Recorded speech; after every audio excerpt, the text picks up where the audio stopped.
যখন শেষ হবে তার মধ্যে যারা যে কোনোভাবে এই হত্যাকাণ্ডের সঙ্গে জড়িত ছিল, যাদেরকে আমি মনে করি যে এই মাদ্রাসার পরিচালনা পরিষদের যে লোকেরা, সেখানে রাজনৈতিক যে নেতারা ছিল, এখানে একটা নেক্সাস তৈরি হয়েছিল।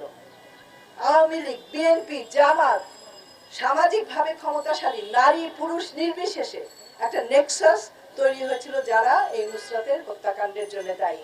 এবং আমরা আশা করব যে প্রত্যেকটি ব্যক্তি এই হত্যাকাণ্ডের জন্য দায়ী চিহ্নিত হবেন এবং তাদেরকে বিচারের আওতায় নিয়ে আসা হবে। আমরা বিচারহীনতার সংস্কৃতির মধ্যে বাস করছি এবং সেখানে আমরা প্রতিদিন নতুন নতুন মাত্রা যোগ করছি।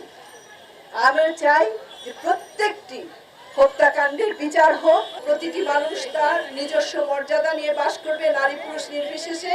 সেখানে বিচার ব্যবস্থা তার নিজের নিয়মে কাজ করবে, আইন তার নিজস্ব গতিতে চলবে এবং প্রতিটি নির্যাতিত মানুষ, বিশেষ করে নির্যাতিত নারী, বিচার পাবে এবং তাদের যে নির্যাতনকারী তারা তাদের প্রাপ্য শাস্তি পাবে।